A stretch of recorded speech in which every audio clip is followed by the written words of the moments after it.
Hello everyone, this is Nikita. Welcome back to our channel. अपनी NCERT series को आगे बढ़ाते हुए आज हम क्लास 7 का चैप्टर 8 डिस्कस करेंगे, जिसका नाम है devotional path to the divine. मतलब भक्ति का मार्ग किसके लिए, कहाँ तक, ईश्वर तक। ठीक है, ईश्वर के लिए भक्ति का मार्ग।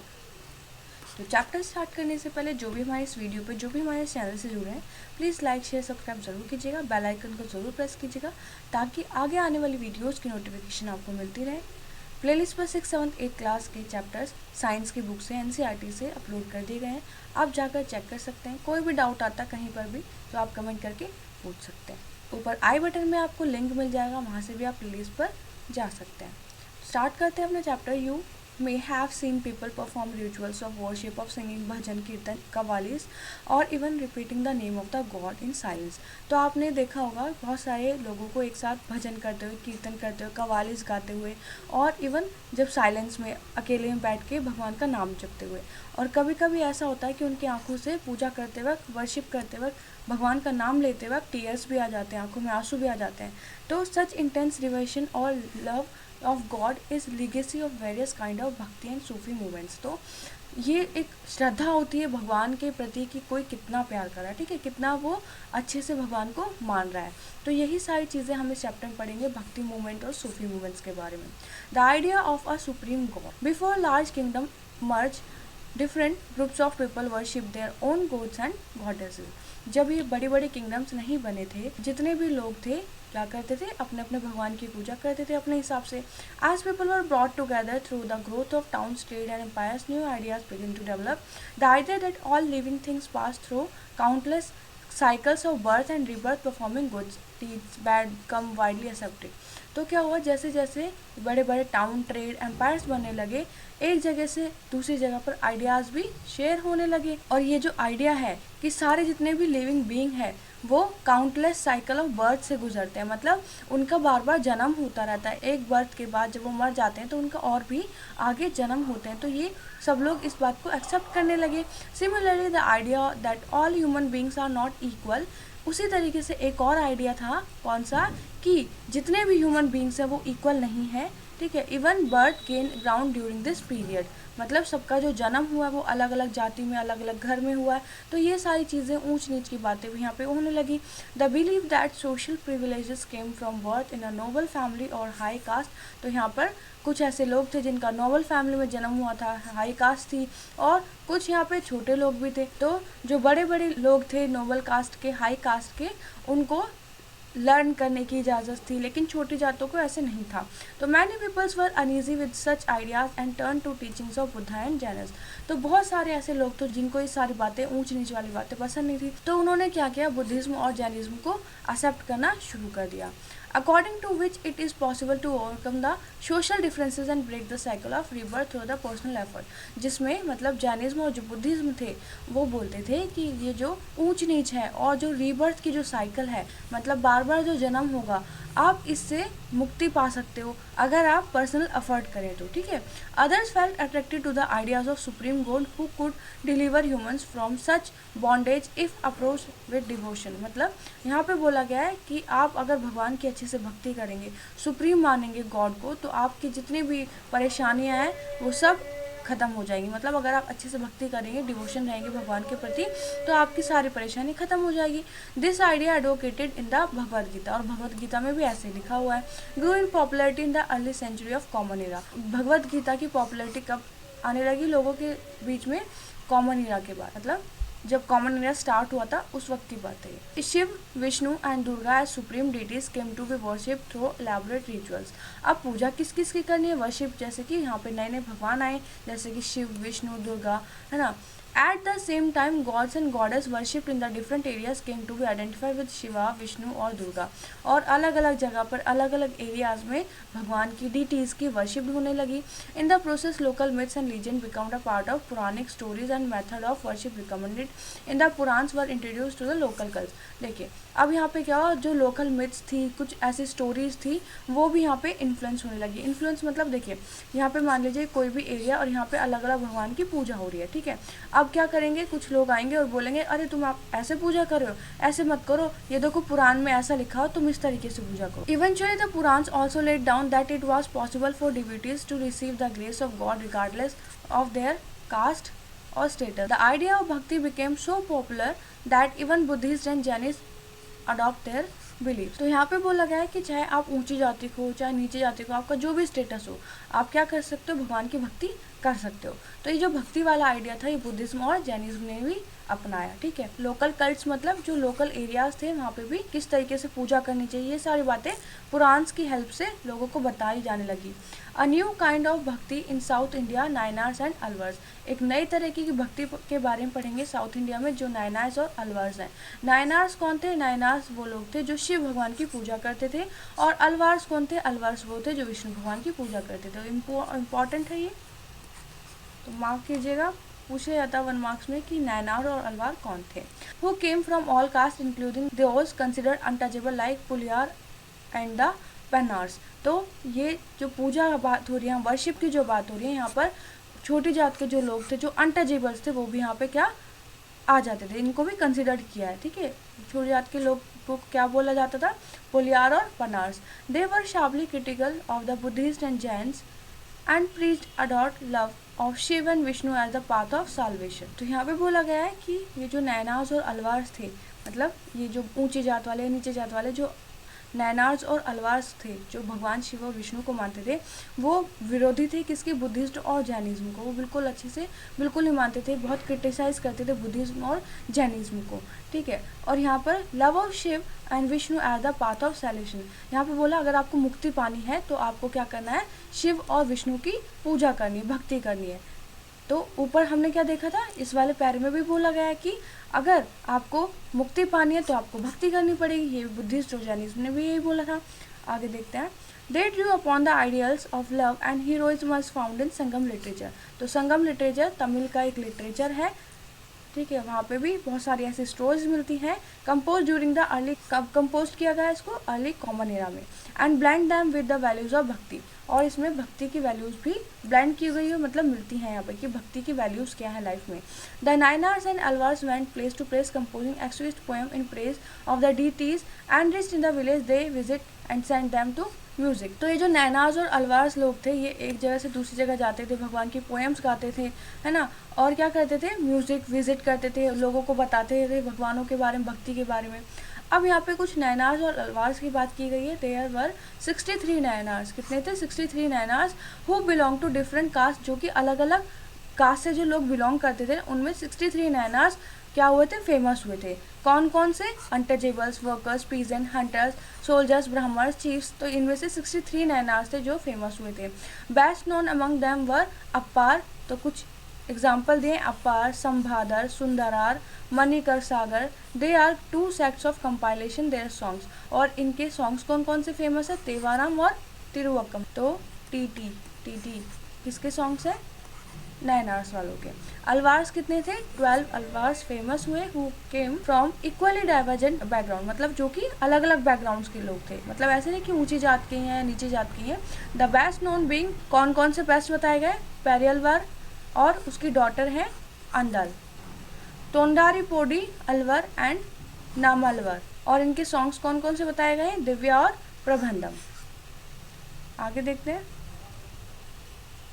Between the 10th and 12th centuries, the Chola and Pandyas king built elaborate temple around many of shrines visited by saint poets, strengthening the links between the Bhakti tradition and the temple worship. 10th और 12th century की बात है। चोला और पांड्यास जो king थे, उन्होंने बहुत सारे क्या बनाए? टेम्पल्स बनाए, बहुत सारी श्राइन्स बनवाई सेंट पोइट्स के लिए, और एक लिंक बना यहाँ पर भक्ति ट्रेडिशन का और टेम्पल के बीच में। अब लोग भगवान की पूजा मंदिर में जाके करने लगे हैं।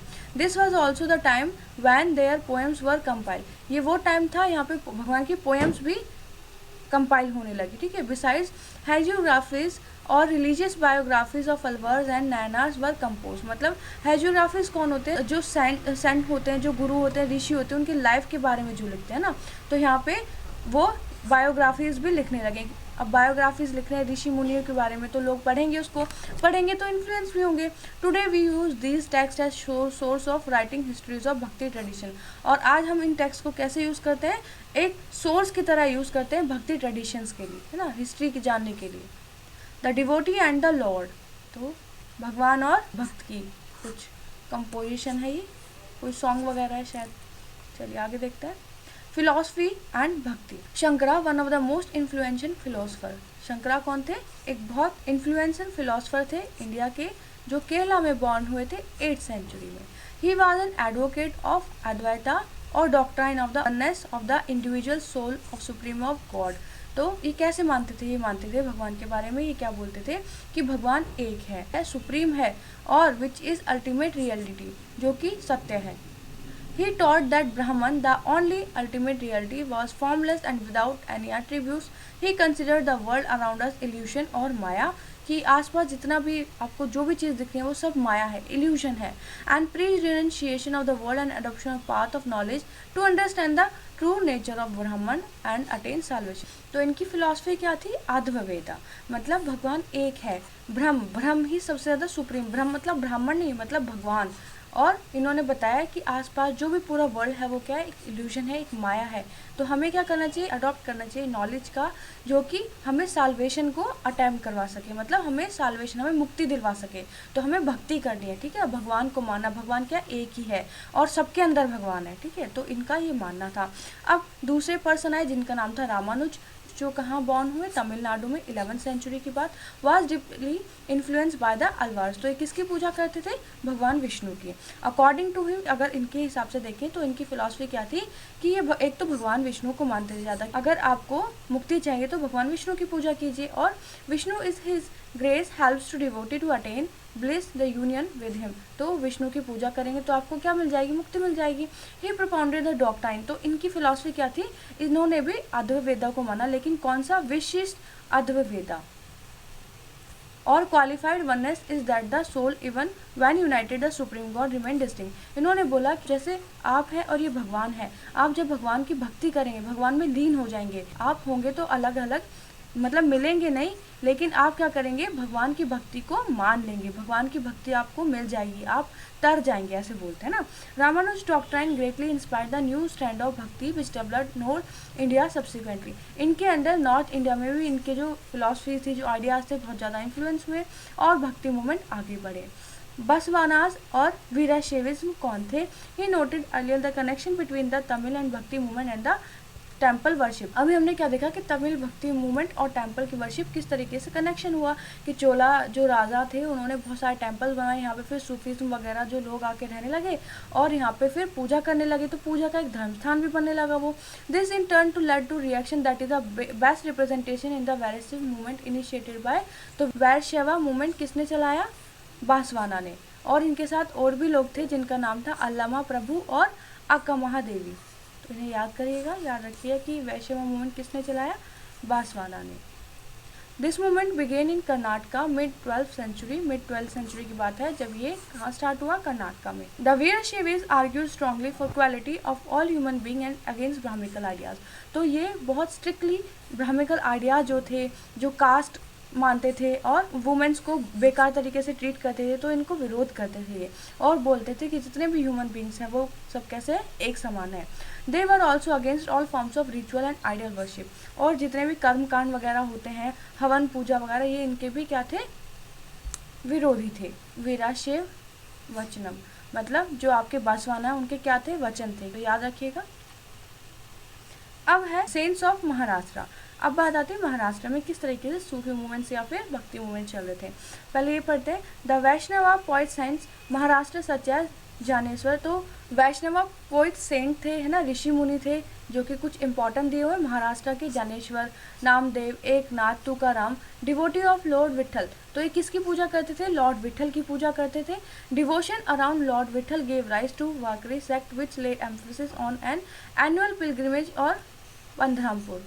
तो यहाँ पे पूरा विट्ठल देव और उनके डिवोटीज के बारे में बताया गया। फ्रॉम द 13 टू 17 सेंचुरी, 13 से 17 सेंचुरी की बात है, Maharashtra so a great number of saint point, Maharashtra में बहुत सारे ऐसे ऋषि मुनि हुए हैं ना, whose songs in simple Marathi continue to inspire people, जिनके जो सॉन्ग थे लोकल लैंग्वेज में वो लोगों को बहुत ज़्यादा इन्फ्लुएंस करते थे, इंस्पायर करते थे। The most important among them were Dnyaneshwar, Jnaneshwar, Namdev, Eknath, Tukaram as well as women, मतलब इनमें कुछ लेडीज भी थी, ठीक है, जैसे ऋषि मुनि होते हैं तो लेडीज भी थी उनमें, जैसे सक्कूबाई और चौका मेला की पूरी फैमिली थी उसमें। ये कौन थे? ये अनटचेबल्स थे, मतलब नीची जाति के लोग भी बहुत आगे बढ़ चढ़ कर आए हैं ना इन मूवमेंट्स में, ठीक है। और वो कौन सी कास्ट के थे? महार कास्ट के। दिस रीजनल ट्रेडिशन ऑफ भक्ति फोकस्ड ऑन विट्ठल, कौन से भगवान थे? विष्णु जी का अवतार है ना, विष्णु जी की पूजा होती है। तो temple in Pandharpur as well as on the notion of personal god residing in the hearts of the all people. तो एक मंदिर है पंढरपुर, यहाँ पे भी इनकी पूजा हुई, लोगों को बताया कि जो भगवान है वो आपके मन में है। This saint point reject all forms of ritual, ये जितने भी सेंट पॉइंट थे, जितने भी रिचुअल्स होते हैं उनको नकारते थे। Outward display of PT and social differences based on birth, और जितने भी बर्थ के आधार पर जितने डिफरेंसेस किए जाते हैं सोसाइटी में उसको भी ये नहीं मानते थे।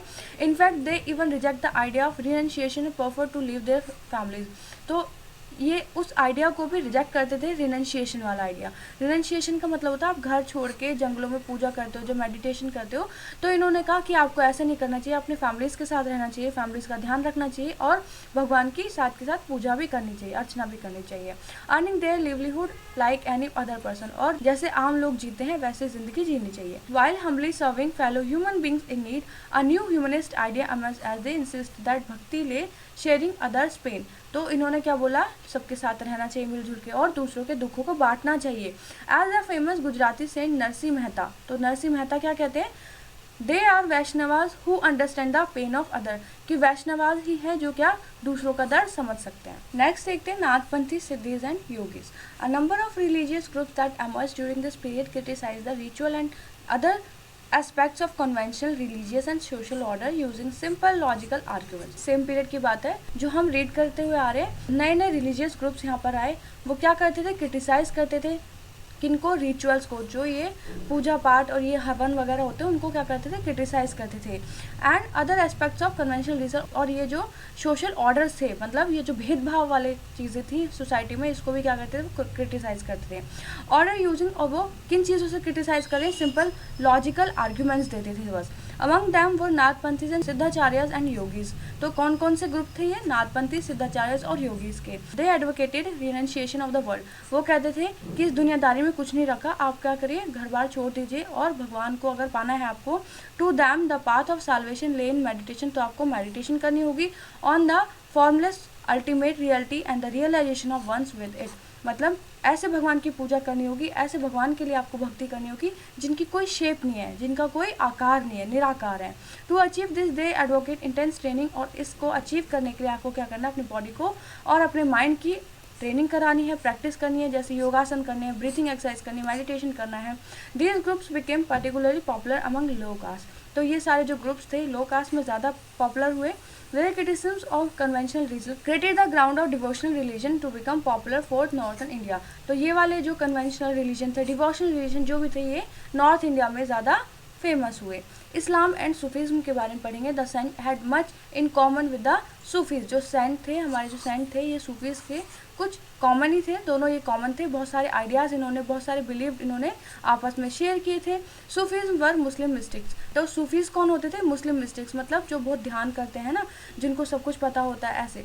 दे rejected outward religiosity and emphasised love and devotion to God and compassion towards all fellow human beings, तो इन्होंने रिजेक्ट किया, जैसे लोग बाग बोलते थे अपना धर्म है दिखाओ, पूजा करो, तो ये उस चीज़ को क्या करते थे? रिजेक्ट करते थे। Islam propagated strict monotheism and submission to one God, इस्लाम क्या बोलते थे? इस्लाम में ये सारे जो सूफीज़ वगैरह ये बोलते थे कि भगवान एक है, कौन है? अल्लाह है, हमें सिर्फ उसी की पूजा करनी चाहिए। In the 8th and 9th century religious scholars develop different aspects of Holi law, शरीयत एंड थियोलॉजीज ऑफ इस्लाम, तो जब 8th-9th सेंचुरी आई, देखिए इस्लाम 6th सेंचुरी में आ चुका था, लेकिन 8th-9th सेंचुरीज़ में आते आते और उसके शरीयत हॉली लॉज बनने लगे हैं ना कि ऐसे नहीं, ऐसे पूजा करनी चाहिए, इस तरीके से मानना चाहिए भगवान को। While the religion of Islam gradually become more complex, और धीरे धीरे जो इस्लाम है वो बहुत ज़्यादा कॉम्प्लेक्स होता गया। Sufis provide with an additional dimension. अब सूफीज़ यहाँ पर आते हैं तो सूफीज़ ने बोला कि इतना कॉम्प्लेक्स है, कोई मान नहीं पा रहा है इस धर्म को, है ना, अच्छे से पूजा नहीं कर पाए लोग बाग, तो उन्होंने कुछ फेवर किए कि जैसे आप चाहो वैसे भगवान को मान सकते हो, जैसे आपकी श्रद्धा है वैसे भगवान की पूजा कर सकते हो।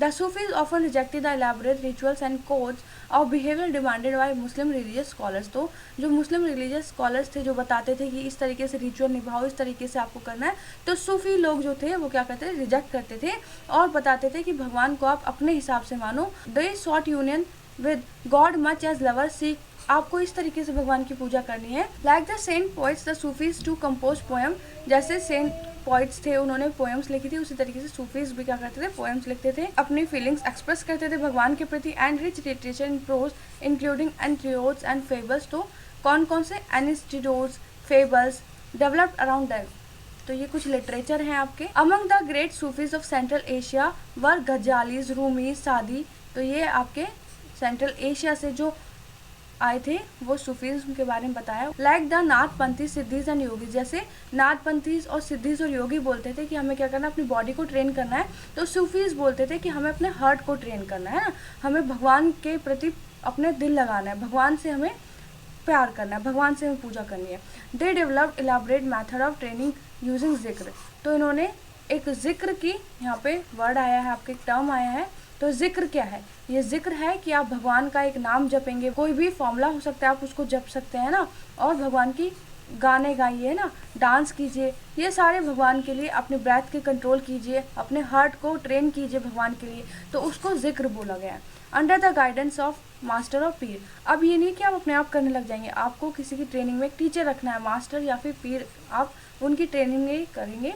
दस अमज द सिलसिला spiritual genealogy of Sufi teachers each following slightly different method, अब ये सिलसिला चलता रहा, मतलब अब यहाँ पर नए नए टीचर्स आएंगे और नए नए टीचर्स अपने जो शिष्य हैं, अपने जो स्टूडेंट्स हैं उनको अलग अलग क्या देंगे, मेथड बताएंगे, तरीका बताएंगे किस तरीके से रिचुअल प्रैक्टिसेस करनी चाहिए। ठीक है, ये एक सिलसिला मतलब एक टीचर फिर और टीचर फिर और टीचर, है ना। तो कश्मीर में ऋषि ऑर्डर सूफीज्म फ्लोरिस्ट 15-16 सेंचुरी में कश्मीर में सूफीज्म स्प्रेड हुआ, जिनमें एक शेख नूरुद्दीन बहुत ज़्यादा फेमस हुए, इनको नूंद ऋषि भी बोला गया है। A large number of Sufis from Central Asia settled in Hindustan from 11th century, तो 11th century में बहुत सारे सूफीज्म लोग सेंट्रल एशिया से आए और हिंदुस्तान में आकर बस गए।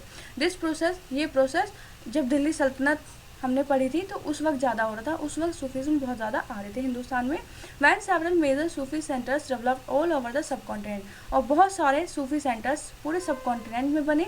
द चिश्ती सिलसिला was among the most influential order, और चिश्ती सिलसिला जो था यहाँ पर, वो भी चिश्ती सिलसिला के बारे में आपने सुना होगा, तो चिश्ती सिलसिला इसी वक्त में इन्फ्लुएंस हुआ था। अब it had a long line of teachers मतलब एक टीचर, फिर तो बहुत सारे टीचर्स आ गए, मतलब जैसे कुछ एग्जांपल्स है, ख्वाजा मोहुद्दीन चिश्ती अजमेर के, कुतुबुद्दीन बख्तियार खाकी ऑफ दिल्ली के, बाबा फरियाद ऑफ पंजाब के, ख्वाजा निज़ामुद्दीन औलिया के जो दिल्ली में है, एंड बंदा नवाज गियासुद्दराज कहाँ के, गुलबर्ग के। तो ये सारे टीचर्स के नाम है।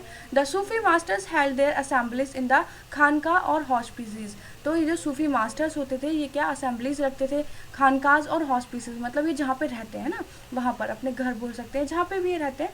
Devotees of all description including members of royalty and nobility and ordinary people flock to these khanqahs, और जितने भी डिवोटीज थे, जो भक्त थे, वो सब लोग यहाँ पर आते, चाहे ऊंची जात के हो चाहे नीची जात के हो। They discuss spiritual matters, sought to blessing of the saint in solving their worldly problem, और ये यहाँ पर आते थे, सूफीज के पास आते थे, अपने प्रॉब्लम डिस्कस करते थे, आशीर्वाद लेते थे, और simply attend the music and dance session, और डांस सेशन और म्यूजिक को भी अटेंड करने ये आते थे। Often people attributed Sufi masters with miraculous powers that could relieve other of the illness and troubles, तो कुछ लोग थे जो सूफी मास्टर्स थे, उनको क्या मानते थे कि इनके अंदर कुछ ना कुछ मिराकुल पावर है जो बीमारियों को भी ठीक कर देते हैं, जो हर परेशानी को ठीक कर देते हैं। द टॉम और दरगाह of A Sufi saint become a place of pilgrimage to which thousands of people become, अब यहाँ पे क्या लिखा हुआ है कि जो ऐसा टॉम बनाया जाता था, है ना, या फिर जो दरगाह बनाई जाती थी, वो एक तीर्थ स्थल बन गई, वहाँ पे बहुत सारे लोग आकर पूजा करने लगे। यहाँ पे है फाइंडिंग द लॉर्ड। तो एक जलालुद्दीन रूमी है जो 13th सेंचुरी में बहुत ग्रेट सूफी पोइट थे। कहाँ से आए थे? ईरान से आए थे। वो पर्शिया में लिखते थे। तो उनका कुछ वर्क यहाँ पे लिखा हुआ है। आगे देखते हैं। नेक्स्ट पढ़ते हैं new religious development in north India. और कौन कौन से ऐसे रिलीजियस डेवलपमेंट हुए थे नॉर्थ इंडिया में, वो हम पढ़ेंगे। The period after the 13th century saw new wave of bhakti movement in north India. तो हम 13th सेंचुरी के बाद जो भी हमारे भक्ति मूवमेंट्स नॉर्थ इंडिया में इन्फ्लुएंस हुए थे उनके बारे में पढ़ेंगे। This was an age when Islam, Brahmanical, Hinduism, Sufism, various strands of bhakti and the Nath Panth Siddhis yogis influence one another. तो ये वो टाइम था जब इन सब लोगों ने आपस में एक दूसरे को इन्फ्लुएंस किया, एक दूसरे में अपने आपस में क्या किया, आइडियाज़ बहुत सारे शेयर किए। तो we saw that new town, जैसे हमने 6th चैप्टर में देखा था, न्यू टाउन्स और किंगडम्स इमर्ज हो रहे थे। तो लोगों का जो एक दूसरे आइडियाज़ थे वो भी शेयर हो रहे थे। And people were taking up new professions and finding new roles of themselves. अब क्या यहाँ पे लोग बाग अपने लिए नए नए काम ढूंढने लगे थे। सच पीपल स्पेशली क्राफ्ट्समैन, कुछ ऐसे लोग जो कि क्राफ्ट पर्सन थे, peasants, traders, labours, thronged to listen to these new saints and spread their ideas. तो ये लोग क्या करते थे, जो ये पीजेंट्स ट्रेडर्स थे, इन सारे जो भक्ति मूवमेंट्स थी इन सब की बातें सुनते थे, आइडियाज़ को एक दूसरे से स्प्रेड करते थे, एक दूसरे से शेयर करते थे। फिर सम ऑफ दैम लाइक कबीर, तो कुछ ऐसे हैं जैसे कि नाम बताए गए हैं कुछ सेंट्स के, कबीर हैं, बाबा गुरु नानक देव हैं। Reject all Orthodox of religion, जिन्होंने जो रिलीजन, कोई भी रिलीजन है अगर उसमें कोई भी ऐसे कर्म कांड वगैरह होते हैं या फिर डिस्क्रिमिनेशन होता है तो इन सबको ये रिजेक्ट करते थे। Others like Tulsidas, Surdas accept existing believe and practices but wanted to make this accept. इन्होंने इन चीज़ों को रिजेक्ट नहीं किया, लेकिन इन्होंने बोला, मतलब तुलसीदास और सूरदास जी ने बोला कि पूजा ऐसी होनी चाहिए कि सब लोग कर सके। ठीक है, मतलब कुछ ऐसा टफनेस नहीं होनी चाहिए कि कोई कर पा रहा है कोई नहीं कर पा रहा। Tulsidas conceive of God in the form of Ram. तो तुलसीदास किसकी पूजा करते थे? राम की। तुलसीदास कंपोजिशन द रामचरितमानस, तुलसीदास ने क्या लिखी है? रामचरितमानस लिखी है, जो कि अवधी लैंग्वेज में, उत्तर प्रदेश की में बोली जाती है Awadhi language. Is an important both as an expression of his devotion and has literally work. तो इन्होंने अपने डिवोशंस किस तरीके से पूजा है, कैसे, इन्होंने अपने सारे इसी भाषा में रामचरितमानस लिखी और ये राम जी के ऊपर है। Surdas was an ardent devotee of Krishna, और सूरदास जी किसको मानते थे? कृष्णा को। हिज कंपोजिशन, इनके कौन कौन से कंपोजिशन है, क्या क्या लिखा इन्होंने? सुरसागर, सुरसार वाली, साहित्य लाहौरी। तो इन्होंने 3 चीज़ लिखी हैं अपने डिवोशन को एक्सप्रेस करते हुए। Also contemporary was Shankaradeva of Assam. तो जैसे कंटेम्प्रेरी का मतलब क्या है? कंटेम्प्रेरी का मतलब क्या है कि एक ही समय चल रहा है, मान लो 2021 चल रही है और 2021 में आपके ये शंकरादेव भी हैं और सूरदास भी हैं, तो एक ही समय में 2 लोगों के बारे में, तो ये कंटेम्प्रेरी थे, मतलब उस वक्त शंकरादेव भी थे और सूरदास भी थे। Also contemporary was Shankaradeva of Assam who emphasised devotion to Vishnu. तो शंकरादेव किसको मानते थे? विष्णु जी को। And compose poem and plays in Assamese, और इन्होंने पोएम और प्लेज लिखे असमीज लैंग्वेज में, असम लैंग्वेज में। He began the practice of setting up namghar or houses of recitation and prayers. तो इन्होंने क्या किया, ऐसे हाउस बनाए, जैसे टेम्पल बोल सकते हैं, मोनेस्ट्रीज बोल सकते हैं, जहाँ पर लोग बाग आए, पूजा करें, आपस में बैठे अपने आइडियाज़ को शेयर करें। तो ये मैप है, बहुत इंपॉर्टेंट है। यहाँ पे बताया कि कहाँ कहाँ पर कौन से गुरु आए, जैसे गुरु नानक देव आए पंजाब में, और ये है शंकरादेव, है ना। और यहाँ पे देखिए उड़ीसा में, मध्य प्रदेश में कौन कौन से गुरु आए उनके बारे में, बहुत इंपॉर्टेंट है, इसको पढ़ लीजिएगा एक बार। Essence of Shankaradeva devotion came to be known as eka sarana नाम धर्मा। जो शंकरादेव ने जो भी बुक्स वगैरह लिखी थी उनका एसेंस ये था, मतलब इन रिजल्ट आपको क्या सीखने को मिल रहा है, तो यही सीखने को मिलता है कि भगवान एक है, एक धर्म है, सुप्रीम है वो, है ना, और फॉर्मलेस गॉड है, मतलब ऐसे हैं कि मतलब उनकी कोई फॉर्म नहीं है, कोई आकार नहीं है, निराकार है ना। द टीचिंग्स ऑफ शंकरादेव, इनकी जो टीचिंग्स थी शंकरादेव की, किसके ऊपर बेस थी? ज़्यादातर भगवत गीता पर, है ना, और भगवत पुराण पर। He also encourage the establishment of 17 और मोनेस्ट्रीज। तो हमने देख लिया कि वो उन्होंने इन्फ्लुएंस किया था और इस्टेब्लिश किए थे बहुत सारे ऐसे मोनेस्ट्रीज जहाँ पे लोगों का क्या किया, कंपोजिशन किया जाए, है ना, लोगों की जो आइडियाज़ हैं उनको कंपोज किया जाए, साथ में बैठ के वो आपस में बात कर सके, आइडियाज शेयर कर सके। This tradition also including saints like Dadu Dayal, Ravidas, Mirabai. तो यहाँ पे और भी सेंट के नाम हैं। तो मीराबाई एक राजपूत प्रिंसेस थी जिनकी शादी हुई थी रॉयल फैमिली में, कहाँ, मेवाड़ के राजा से 16th सेंचुरी में। मीराबाई के जो गुरु थे वो थे रविदास, जो कि एक अनटचेबल थे, छोटी जाति से थे। She was devoted to Krishna, वो भगवान कृष्णा की पूजा करती थी। And compose innumerable bhajans expressing her intense devotion, तो बहुत सारे वो भजन गाती थी अपने डिवोशन को, अपनी पूजा को व्यक्त करने के लिए, एक्सप्रेशन को व्यक्त करने के लिए, बताने के लिए। हर songs openly challenge the norms of upper caste and became popular with the message in Rajasthan and Gujarat. तो इनके जो सॉन्ग थे वो राजस्थान और गुजरात में फेमस हुए, और अपने सॉन्ग्स में ये क्या करते थे, ओपनली चैलेंज करते थे, जैसे ये अपर कास्ट है, लोअर कास्ट है, तो ये ऐसे डिस्क्रिमिनेशन जो होते थे ना, तो ये चैलेंज करते थे उनको। A unique feature of the most sense of is that their work were compose in religion language and could be संग। तो ज़्यादातर फीचर सबके सेम ही थे कि जो भी सेंट आए, जो भी हमारे सूफी वगैरह आए, वो अपनी रीजनल जो लैंग्वेज है, वहाँ की जो लोकल लैंग्वेज है, उसमें उन्होंने गाने गाए या फिर जो भी टीचिंग्स दी लोकल लैंग्वेज में दी, जिसकी वजह से वो और अच्छे से स्प्रेड हो पाए, आम लोग भी उनको मान सके, धर्म को अपना सके। They became immensely popular and were handed down orally from generation to generation. उसके बाद जनरेशन टू जनरेशन जो भी इनकी टीचिंग्स थी, सॉन्ग्स थे, वो गाए जाने लगे।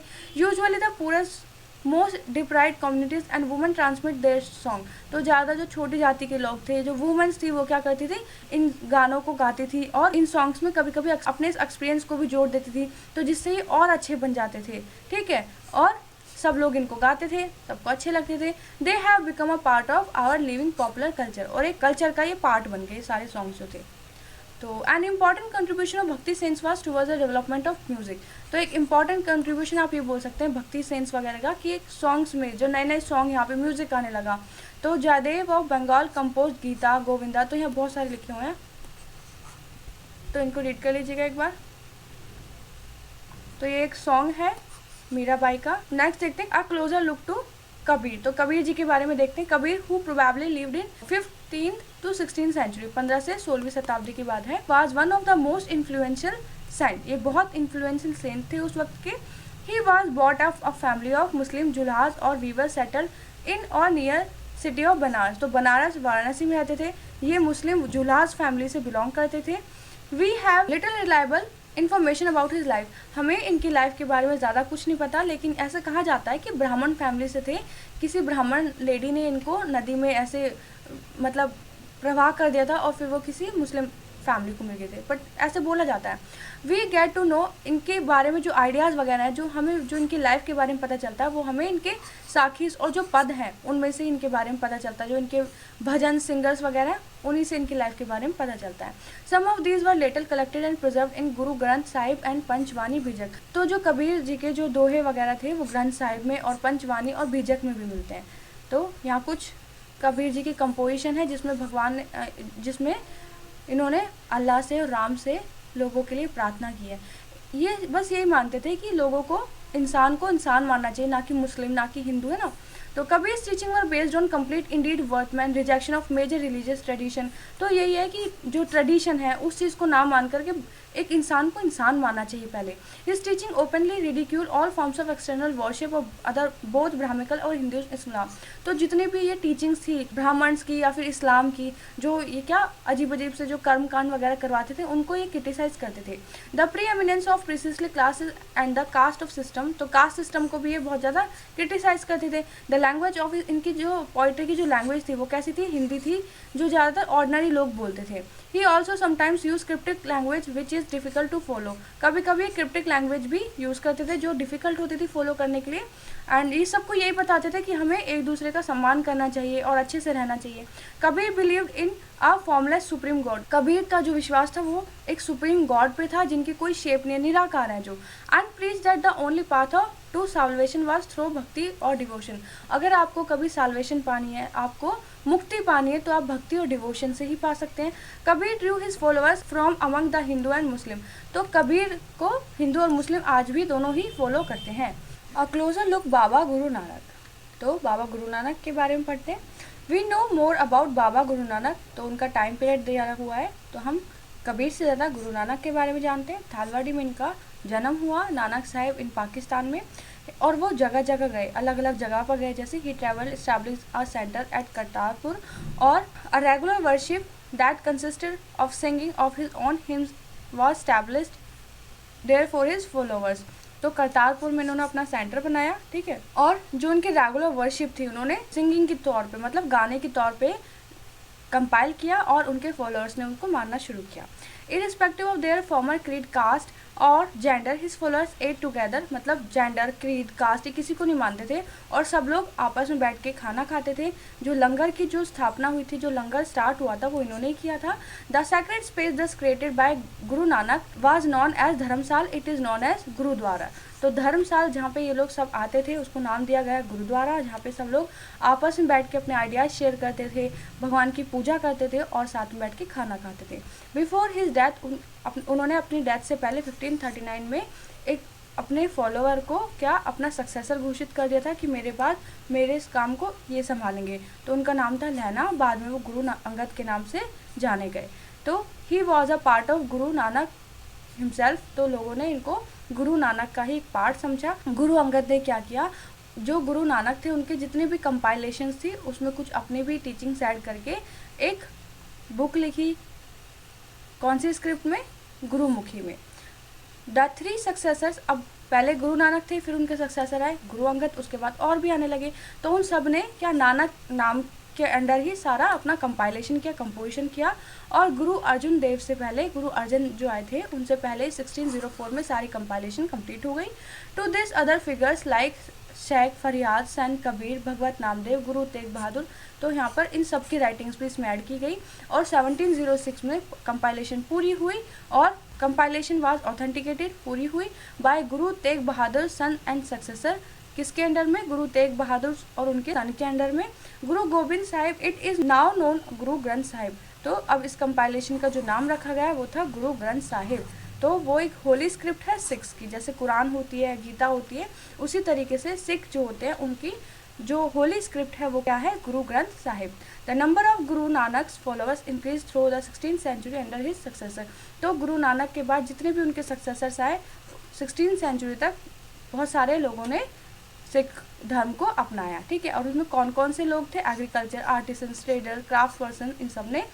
This may have something to do with Guru Nanak instance that followers must be householders and should adopt productive and useful occupation। तो गुरु नानक की जो सीख थी, टीचिंग थी, वो यही थी कि सबको अपने घर में रह के काम करना चाहिए, अच्छे से रहना चाहिए, भगवान को मानना चाहिए। They were also accepted to contribute to the general funds, और कुछ उन्हें अपना जो वो कमा रहे हैं उसका कुछ हिस्सा दान भी देना चाहिए ताकि जो और लोग हैं उनकी कम्युनिटी के, उनकी सबकी हेल्प की जाए। By the beginning of 17th सेंचुरी द टाउन ऑफ रामदासपुर, जो कहाँ है? अमृतसर में, has developed around the central gurdwara, जहाँ पर एक गुरुद्वारा बनाया गया है जिसको हरमंदर साहिब भी बोलते हैं या फिर golden temple. It was virtually self governing. अब ये देखा कि एक तो चल रही थी गवर्न बाहर, और ये जो गुरुद्वारे थे इनके अंदर खुद ही ये लोग अपने मेंटेन करते थे कैसा गुरुद्वारा चलेगा, क्या क्या रूल्स होंगे, ठीक है। तो सेल्फ गवर्निंग थे। और early 17th century Sikh community was state within the state.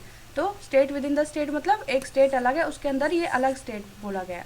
तो मुगल एम्परर जो थे जहांगीर, उनको लगा कि ये तो बहुत बेकार हो रहा है, मेरे से ये अलग जा रहे हैं, तो उन्होंने गुरु अर्जुन की डेथ करवा दी थी, हत्या करवा दी थी 1606 में।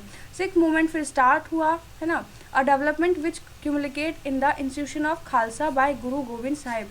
तो गुरु गोविंद साहिब ने क्या किया? खालसा ग्रुप की क्या की स्थापना की 1699 में। The community of Sikhs called Khalsa पंथ।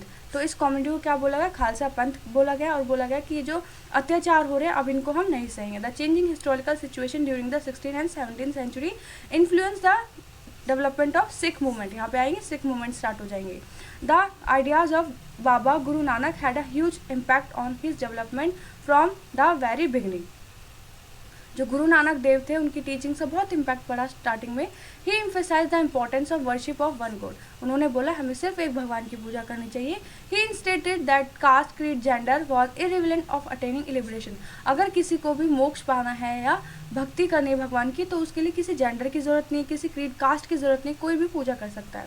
His ideas of liberation was not that of state of inert bliss but rather the pursuit of active life with a strong sense of social commitment. तो आपको क्या करना है? भगवान की पूजा करनी है, अपने घर में रहना, अच्छा काम करना है।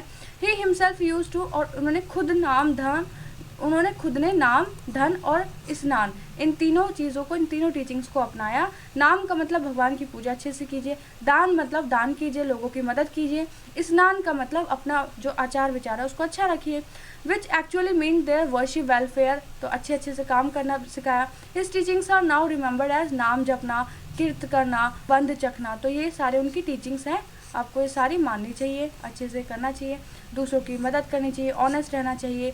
10 बाबा गुरु नानक आइडिया इक्वालिटी, और इक्वालिटी का आइडिया इन्होंने दिया कि हम सब इक्वल हैं। They might partly explain the difference between the history of the followers Baba Guru Nanak and the history of followers of the religion। तो हमने क्या देखा कि जितने भी यहाँ पे गुरु आए, सेंट आए, सबने ये बोला एक भगवान है और हमें सबको अच्छे से उन्हें मानना चाहिए, कोई डिस्क्रिमिनेशन नहीं होना चाहिए। तो जैसे कि कबीर, रविदास, गुरु दादू, ये जितने भी हमारे सेंट आए थे, उनकी सबकी बाबा गुरु नानक से क्या थी, कुछ सिमिलर टीचिंग्स ही रही थी। अब ये आपका एल्सवेयर, इसमें हम मार्टिन लूथर के बारे में पढ़ेंगे। 16th सेंचुरी का टाइम है। One of the most, Europe की बात है, one of the most important leader जिन्होंने took place within the Christianity was Martin Luther. तो क्रिश्चियनिटी में मार्टिन लूथर का नाम आता है, टाइम पीरियड ये है। तो ये इन्होंने जो प्रैक्टिस होती थी, जो चर्च में प्रैक्टिस होती थी कि आप पैसा दो चर्च को और आपके सारे पाप धुल जाएंगे, तो इस तरीके की जो प्रैक्टिस थी इन्होंने इनको नकारा था। ठीक है, तो ये सब है, इसमें ये लिखा हुआ है। तो इन्होंने एक अलग एक रूल वगैरह बनाए और बाइबल को इन्होंने जर्मन में ट्रांसलेट किया। तो यही है इसमें। तो चैप्टर ख़त्म हो जाता है, ये वीडियो यहीं पे एंड होगी अब। तो नेक्स्ट चैप्टर में नेक्स्ट वीडियो के साथ मिलेंगे, एक्सरसाइज डिस्कस करते हैं। Match the following. तो फर्स्ट है बुद्धा, यहाँ आएगा क्वेश्चन सोशल डिफरेंसेस। शंकरादेव, तो यहाँ आएगा नामग्रह या नामघर। तो निज़ामुद्दीन औलिया कौन थे, सूफी सेंट थे। नायनार्स कौन है, जो भगवान शिव की पूजा करते हैं, और अलवार्स जो विष्णु की।